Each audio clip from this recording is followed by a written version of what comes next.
Brock Purdy was statistically elite as the 49ers quarterback in 2023. In fact, if we take his numbers and compare them with some of the Hall of Fame talents that we've seen over the past 2 decades in the NFL, Purdy's season compares very well against the best seasons of Peyton Manning, Tom Brady, Patrick Mahomes, Drew Brees, and Aaron Rodgers. It really is remarkable stuff. But I've gone through the statistics already, and I've alluded to what happens on the tape, but we haven't formally dived into what happens on the tape, and that's what we're going to do today. This is the film review, part 1 of 3. First, we're going to look at Purdy against the Green Bay Packers in the divisional round of the postseason. This is going to involve a comeback late in the game, and we're going to go on to the rest of the playoffs. I think this is going to help complete our offseason deep dive into Brock Purdy and prepare us for training camp, which begins next week. Starting with this, his divisional round playoff game against the Green Bay Packers. A run right to Christian McCaffrey got things going, and then on the second play, McCaffrey's back on the right, but he's just a decoy. Brock Purdy's going to go to Deebo Samuel on the screen. This is some fantastic blocking for the 49ers. I think this play right here, it's not a massive explosive play, but it is a successful one, and it shows the prowess of their offense in a nutshell. I'm going to pause it as soon as this ball is complete on the screen. Look at Brandon Ayuk. He's already engaging Keyshawn Nixon, the nickel back. Excellent block. But look even further to the left. That is Kyle Juszczyk, the fullback, about to take on an outside cornerback in Jair Alexander. The 49ers have a fullback who's able to line up as the outside receiver on this play. That's a weapon. Kyle Juszczyk, that's a versatile weapon, and that block is able to open up the Red Sea for Deebo Samuel. You see Trent Williams and Aaron Banks also doing some road grading. Nice play early on, and this is something that sets the 49ers up with a drive. Now, they're going to squander this early drive opportunity. It wasn't a great game offensively for them. They turned it on at the very end. You could see the false start there by Aaron Banks hurts the 49ers coming off the first down, but at the very least, this first drive told us that Deebo Samuel was a big part of this game plan, and that ended up actually being a problem for the 49ers since Deebo Samuel got hurt. All right, big Brock Purdy mistake number 1 coming. Darnell Savage, keep an eye on him. He's the higher safety here for the Green Bay Packers, right near that SF logo, right on top of it. Brock Purdy's going to throw this football to him. Oh, no. What happened? We're going to get to watch this from the end zone angle. We'll get to watch Brock Purdy's eyes. We'll pause it. Looking left to right. He's scanning left to right, and Darnell Savage is moving on top of that logo, but Brock Purdy did not set himself to the left or look to the left. Look Darnell Savage off of where he was going to throw for nearly long enough. Savage wants that one back. So does Brock Purdy. Moving on. 49ers get second life. Underneath, Deebo Samuel. Deebo Samuel tackled by a host of defenders, and this wasn't good. If you watch Receiver, the Netflix series, you know the Deebo Samuel hurt his shoulder against the Green Bay Packers. So that's 2 plays for the 49ers early on that have gone to Deebo. This time he's working against Devondre Campbell in one-on-one coverage, 59. He's now on the 49ers. It's a matchup that you'll take anytime for the 49ers, but it is the play that saw Deebo Samuel get hurt. And, so much of the 49ers game plan was running through Deebo. Can't run through Deebo Samuel anymore. They've got to make a contingency plan, and perhaps it's not a coincidence that the very next play sees Brock Purdy take a sack. No outlet to Deebo Samuel. Good coverage for the Packers, who had a legitimate defense this past season. And that time the pocket collapses on Brock Purdy. George Kittle tried to help with the chip early in that play, but just overwhelming for Green Bay. So that stalls the 49ers drive. Next time they have the football, they're moving left to right. And Brock Purdy's going to find Deebo Samuel on the rollout. You see Kyle Shanahan call some of these rollout plays for Brock Purdy to get the offense in rhythm. The entire Shanahan tree does that. McVay, remember Jared Goff getting in rhythm against the 49ers, all his boots in 2019. That kind of stuff can be there early in the game. There you see Devondre Campbell again. one of the newest 49ers, and George Kittle picks up a solid gain on first down. And they're moving to the flat. And here you could see Brock Purdy just wasn't on early in this game against the Packers. Now, that's going to change, obviously. It's going to change when it really matters. But that's a throw to Christian McCaffrey, one of the gimmies that we normally see Brock Purdy successfully make. So it was 2nd and 1 at that point. Now it's 3rd and 1 after the incompletion. So you go to the trusted quarterback sneak for the first down. You're going to see a little bit more of Devondre Campbell here. Thought this was going to be a Brock Purdy film session. You get to see the 49ers' new linebacker coming up on this first down play. Okay, I skipped over 3 McCaffrey run plays. No substantial gains there. Now Purdy's going to drop back into the shotgun, and we'll see the 49ers move back through the air. Underneath, Christian McCaffrey, free rusher, got to Brock Purdy before he was able to release and make an accurate throw. Looked like Brock was caught a little bit by surprise, and look who the free rusher is. It's Devondre Campbell. That is the newest 49er. So, stuff like that, the quarterback has to know where the free rusher is coming from. It was a youngster mistake. I can't call it a rookie mistake for Brock Purdy. He's got to get rid of that ball a little bit quickly. He was just a little bit off early in this game on some of those plays, but then he would pull a Brock Purdy and do something sensational, like this first connection with Juwan Jennings. This is something. Pockets collapsing. Purdy delivers. I paused this intentionally. I'm going to pause it again. Look at the window that he's fitting that into. In front of Keyshawn Nixon and the safeties, Juwan Jennings makes the catch. That's so good that I'm going to rewind it. We have to see that in fast motion. So Purdy's struggling early on to hit some of these easier throws. This is degree of difficulty 12 out of 10. And he finds Juwan Jennings. There's going to be one that's even more impressive later in this game against the Packers. We see so much of this with Brock Purdy, though, just the ability to make those insanely difficult intermediate throws that are layered with coverage in different spots around the trajectory of the throw, but somehow, some way, he's able to fit it in where only his receiver can get it. Good rapport with Juwan Jennings. This is a simple out to Brandon Ayuk. New set of downs for the 49ers. Looks like that's going to pick up about 11. And now San Francisco is rolling. So you had some troubles early in this drive for Brock Purdy, but he ignites the 49ers offense with his excellent play. This time he just has to throw it away. Nothing there for Brandon Ayuk. Could play action and nothing there for Brock Purdy. Cannot find Brandon Ayuk. Can't find anybody downfield. Play action. Packers stay at home. Nobody's there. Ayuk might have been the primary read, but Purdy did not feel comfortable making that throw, so wisely throws it out of bounds. You live to fight another snap or another couple snaps. We'll look at Christian McCaffrey running here. This is setting it up. It's softening the Packers' underbelly for the big strike to come. And, a lot of this, I'll show you some of these McCaffrey body blow runs because those of you who remember this game, when lightning did strike in the third quarter, all the body blows that the 49ers inflicted in that first half certainly became worth it. All right, 6-man rush for the Packers. Purdy rolls away from it. Look at this throw. It's going to be more impressive from the end zone angle. The touchdown to George Kittle. First, notice the Packers not bringing the house, but bringing a lot of rushers. And Brock Purdy is going to recognize that, and he's going to recognize he needs to get out of the pocket. And then on the run, flick of the wrist, that is a dime to George Kittle. There aren't many people in the world, and that includes all the NFL quarterbacks, almost all the NFL quarterbacks, I should say. There aren't many in the world that can make this type of throw this accurately, seemingly this easily.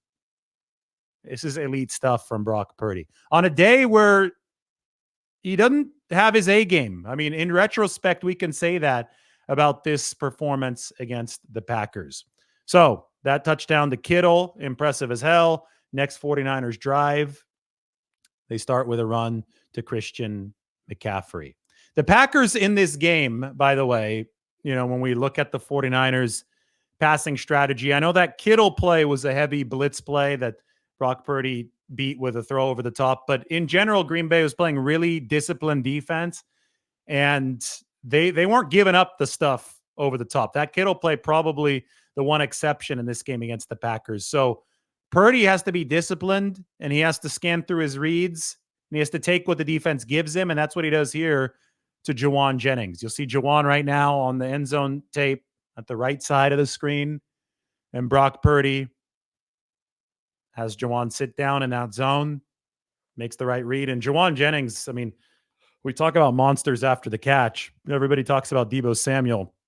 Jennings all of a sudden much more featured in this game after Samuel went down. And those are some valuable runs that valuable yards that Juwan Jennings is able to rack up on the run after the catch. Talk about body blows to Christian McCaffrey, who's so much more effective running to the left behind Trent Williams this year. This particular run, just one of your typical first down runs. Gets a little bit for the 49ers, not all too much. Now they're going to try to pass to Christian. He's that adaptable threat for the 49ers. Out of the shotgun, McCaffrey out of the backfield. I mentioned the Packers are giving the 49ers some of the shorter stuff, and Purdy is doing well to go through his progressions and take what is there given the defense. So much of playing quarterback successfully in the NFL relies on that, and McCaffrey's got such good hands.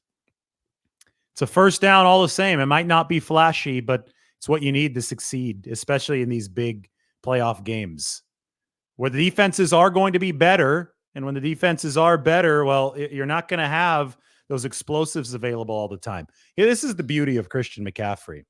This might have technically been a run. I think this throw might have been backwards from Brock Purdy to McCaffrey. Either way, it didn't look like it was going to go for much. There's Devondre Campbell running into his own guy. Christian McCaffrey somehow squeezes it out for a gain of about 6. He is so good. Now he gets the handoff. 49ers trying to keep the Packers honest. Again, I'm going to keep on mentioning that because when the payoff does come in the run game, it definitely is worth it for the 49ers. This is third down for San Francisco. That second down obviously sets up this third down coming up. That's another angle of the Christian McCaffrey run. So we mentioned no Deebo Samuel. Brock Purdy's having to adapt on the fly in this game. Third down, he goes to his trusted weapon, Juwan Jennings. And Jennings, I mean, so many of his catches picked up first downs on third down. He's so steady, and he's a separator. In a simple route like that, he can gain a little bit of separation, and that's a matchup that the 49ers like on that far side of the field. The safety against Juwan Jennings, Purdy's going to go to that every single time. Here's Purdy again underneath Christian McCaffrey. It's about discipline for the 49ers at this point. This is late in the first half, so San Francisco is rushing back to the line. They just want to set themselves up for a field goal, and that is exactly what they do. McCaffrey is right at that range for Jake Moody to where the 49ers are going to be more comfortable kicking it. Brock Purdy is happy to get that done. McCaffrey in a rush. Packers trying to stall it a little bit, but Brock Purdy is going to be able to get this spike down. 49ers actually trust Brock Purdy enough the play after this spike to run a garbage play. It's not necessarily, maybe that's the wrong word. It's a play where you want to see if the Packers are going to accidentally give you something for free. If you don't, you just throw the ball away. But you've got to trust your quarterback to make that decision really quickly.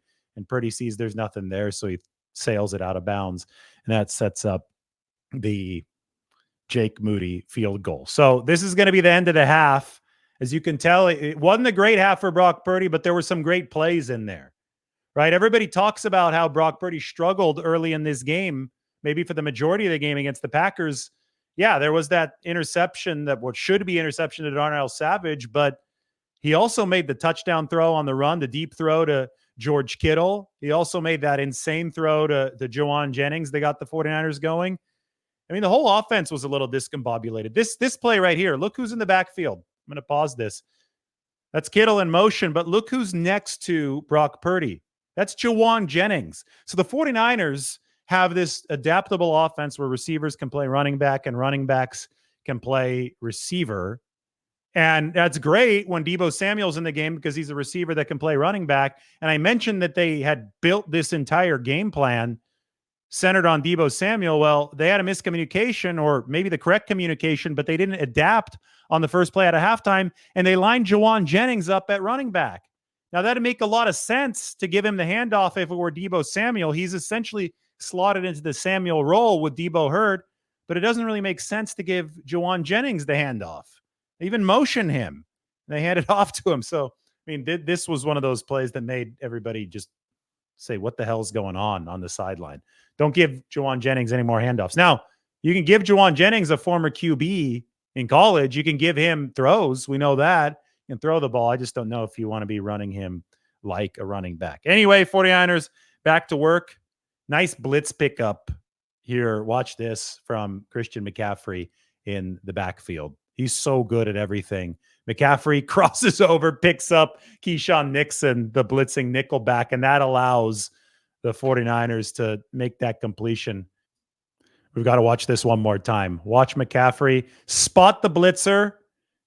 I paused it right here because he's crossing the formation in a split second. There's not a lot of time for McCaffrey to do this. And boom, has the courage to just stonewall Keyshawn Nixon, sets Brock Purdy up with the extra second to be able to find Ray McCloud underneath. That is good stuff from the 49ers. Drive continues. Can the 49ers find a little bit of a rhythm? Well, not with this kind of pass protection at right tackle. Colton McKivitz just got backed into Brock Purdy. Watch this pocket collapse from the right side. Rashawn Gary, Colton McKivitz doesn't do a good job. And Purdy just gets crunched. Not enough time to set and make an accurate throw to Brandon Ayuk. Longer drop. Again, taking what the defense is giving him, has to go to the outlet for Christian McCaffrey on that next play.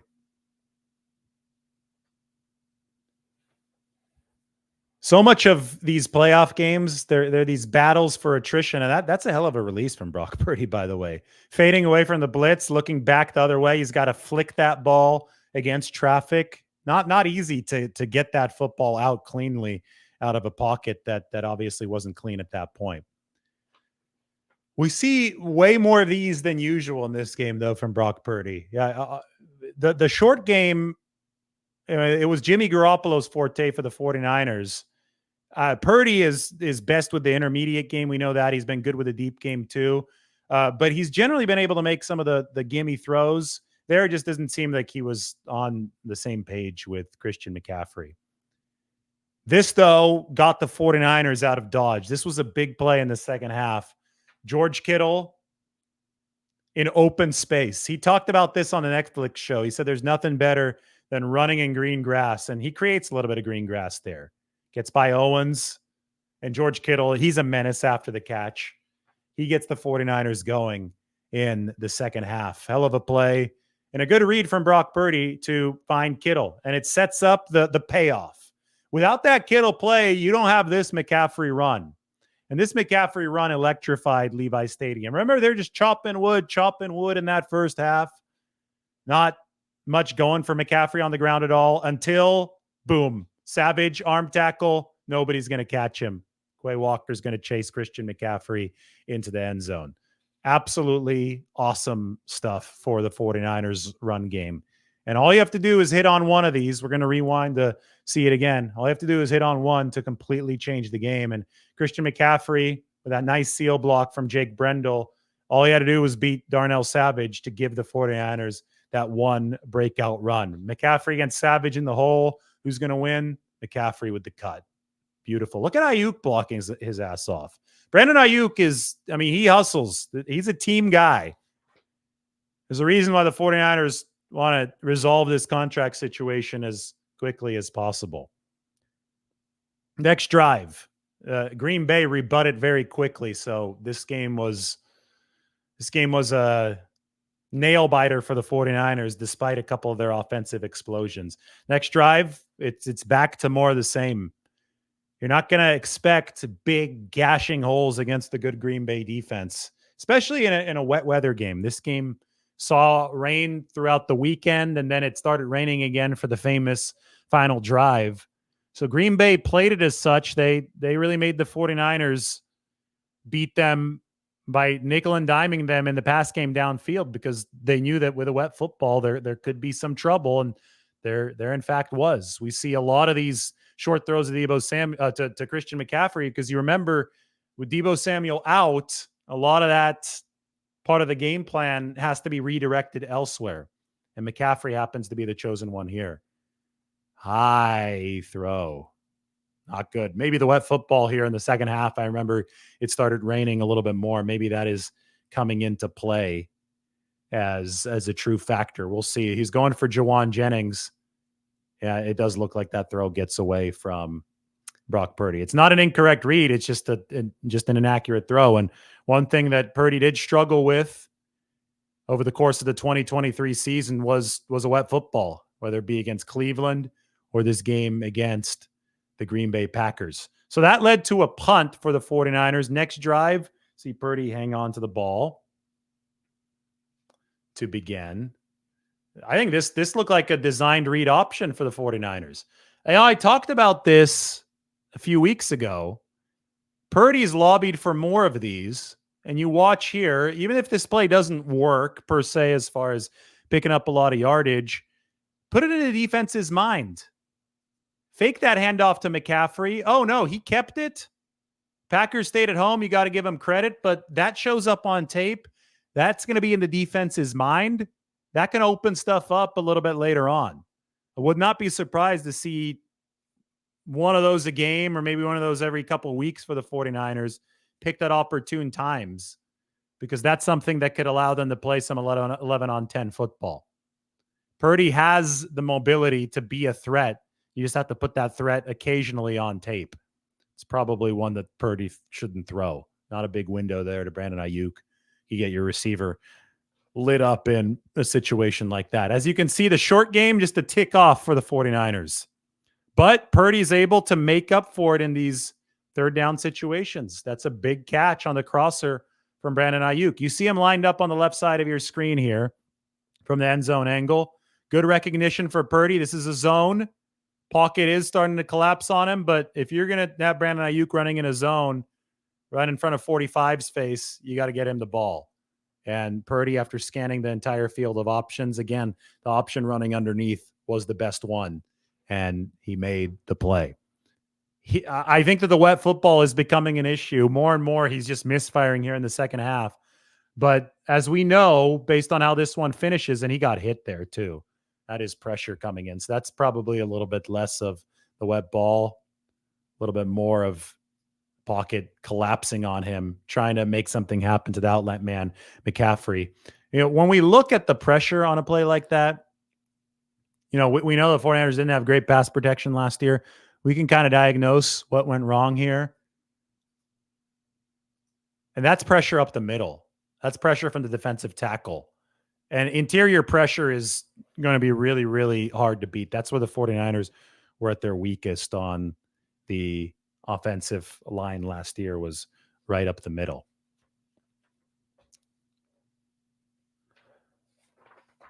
Purdy trying to, the Packers, they played such disciplined defense in this game that as time went along, it seemed less and less likely that the 49ers would be able to find offensive success. Purdy really had to thread the needle. Those are throws that he typically makes. I talk about the wet ball. He's not making them as consistently. That was one where he was going for George Kittle, and it just didn't work out for San Francisco. Then the pass rush starts to get home. And it starts to get home in conjunction with the coverage for the Packers.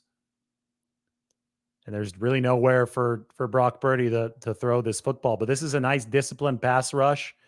Both ends converge, and linebackers stay at home. No real sprinting lanes for Purdy either. That ends the drive for San Francisco. So it turned into a slog here.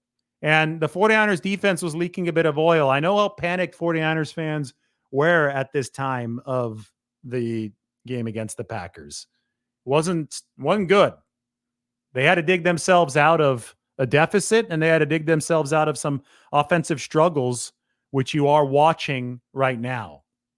And that's what made that final drive all the more special for the 49ers. They're still trying to chop wood with Christian McCaffrey. And occasionally they do get a bigger run. And I think they realize the importance of it with that rain starting to come down a little bit harder. They have to maintain that counterbalance. You have to keep the defense on its heels. This one was well blocked. McCaffrey had a lot of room, and he knows exactly how to slip into those open spaces. It's just so fun to watch tape of Christian McCaffrey at work. Here the 49ers go again. Motion, Jawan Jennings, McCaffrey taken down in the backfield.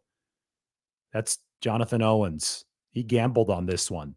So whenever you see 34, the safety creeping up to the line of scrimmage, he knows the 49ers are going to run. Nice tackle. This shows you that it's going to be time for the counterbalance to now move to the passing side of the pendulum.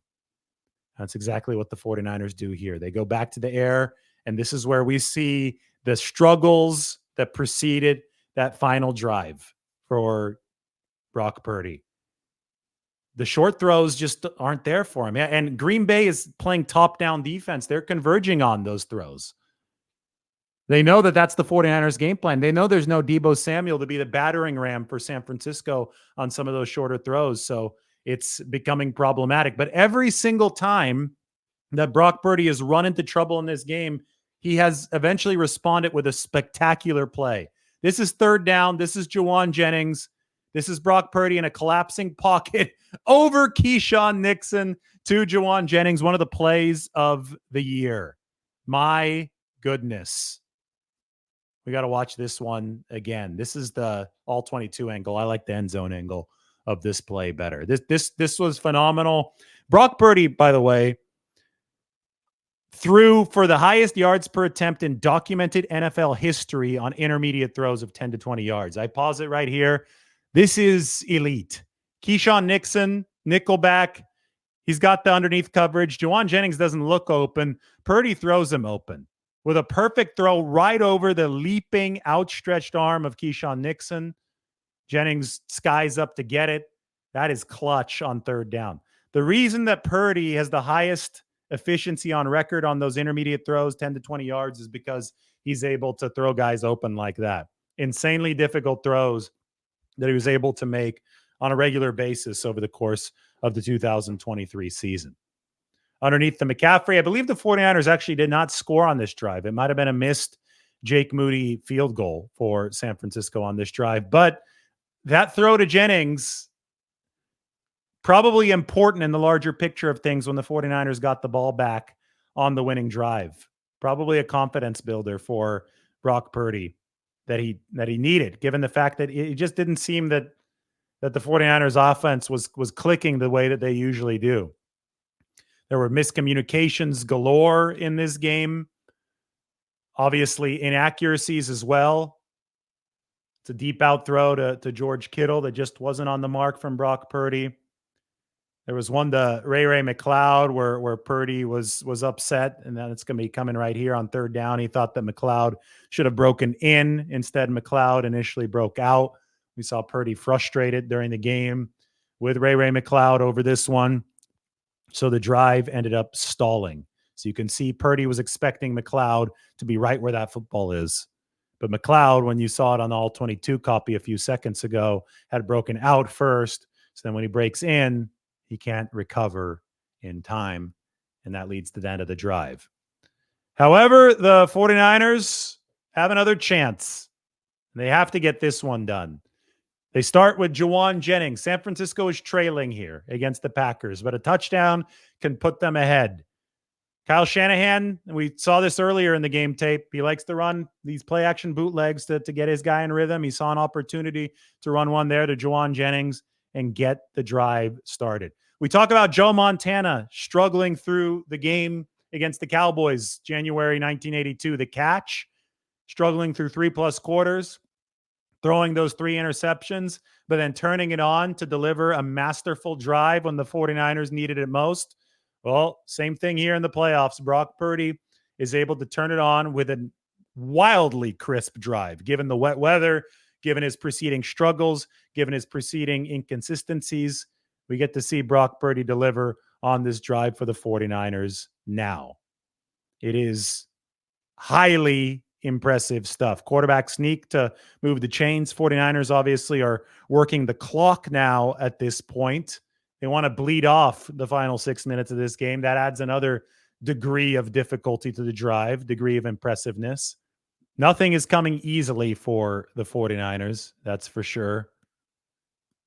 But he's got Christian McCaffrey as his outlet man.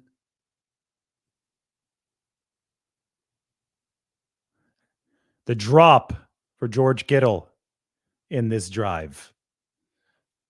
This one hurt at the time. This was a play that forced the 49ers through a very stressful third down conversion. And Kittle doesn't drop many passes.